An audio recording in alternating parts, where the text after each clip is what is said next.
And with that, we are now joined by the man of the hour, the man whose name is on the celebrity outing.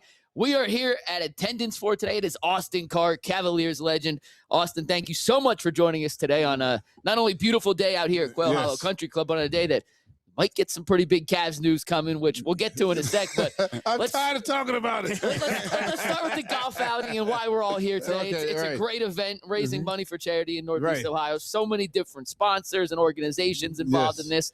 What is your favorite part of putting on an event like this and seeing it all come together like we are today? Yeah. Seeing it come to reality is always a pleasurable thing because I know how much work that they put in to go into it, the committee people and all the sponsors, to get it all to come to where everybody's at a venue where everybody's happy, everybody's good to be here, and to see all of this come to reality is just a good feeling. And this is our 16th year. We finally have gotten to the $1 million point where we raised $1 million. That is awesome, Austin. Congratulations. That's beautiful, man. How's your golf game? Well, it's up and down, but I mean, I don't have pro written next to my name, so it's an amateur. So that means one day I can shoot 75, the next day I can shoot 95. So that's kind of how it goes. But I enjoy the game. To me, I always try to explain to my friends, it's not about competing against you. I had to compete against the golf course. And that's how I was taught to play by Charlie Sifford. So that's kind of how I enjoy it. I'm when I see 4 on the card, I'm trying to be 4 or less. And that's it. Because I don't play against other people. It's all about the card. Yeah. And that's how Charlie taught me to play. And God rest his soul, he was one of the best ever. Got one more question on golf, then I'll let these guys get into some other stuff. But when it is your golf tournament, when it's the Austin, you get a couple mulligans out there. Do they say, hey, Austin, you put this all together. We didn't see that one. I can always use those. And if you're not, then start this year. This year, right.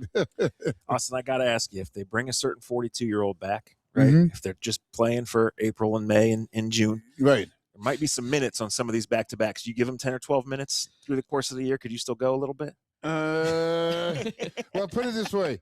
If I got out there, it would only be for one time for about 2 minutes, and then I'd take a month to recover and play again. That's like 7 games a year. About 7 games a year. That's about. And at the end of the season, I might have to go to the hospital. So crazy is when LeBron first got here, the L train and throws the hammer down. Right. Like, it's crazy that we done came full circle. He left, came back. I always remember Mr. McLeod giving the celebration of the Cavs winning. Right. Did you think there was a possibility a couple of years ago that we would be in a situation where there's another reunion with LeBron? No. I had no idea. Once he went to California, to the Lakers, I figured that would be it. That's where he's going to retire. But to have this happen now, I mean, that's the only thing where I am optimistic about.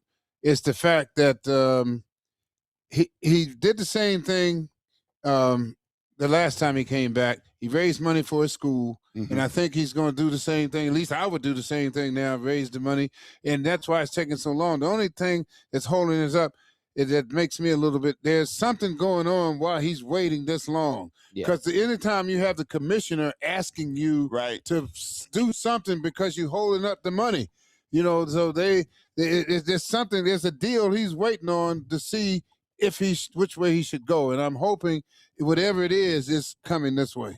Yeah, listen, fingers crossed, because I will tell you, there's a buzz in the city right now that you don't see very often. Yes. And I think the city would explode if you can have him come back, man. Oh, yeah. But I want to caution people, he's not the same LeBron he was 6 to 10 years ago.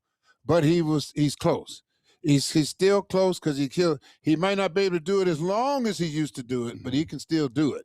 So that's going to be very interesting. But again, I'm hoping that his aura, what he brings to the team, we need that. Yeah. And that will be very productive. We'll get you out of here on this because I know you have a lot of people waiting right outside the door for you. The LeBron mental aspect of it. Someone who's been through as many wars as you had when you played, that LeBron has in his career. Right.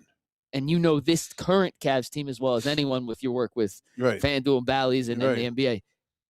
How can LeBron's veteran presence on top of a James Harden, on top of a Donovan Mitchell, on top of an Evan Mobley, who's no longer a young chicken, and Jared Right. Allen has been around, how can all those veteran minds come together to overcome some of the obstacles I would say they've hit in the road the Well, last couple I playoff just runs? think from knowing LeBron and how he's been in the past, his aura and the way he looks at things will galvanize all of that. Mhm. And that's what we need. We need that type of leadership to take us to the next level. And then and holding each other accountable from a different voice. Mm. And all that is so important in the locker room to make it happen on the floor.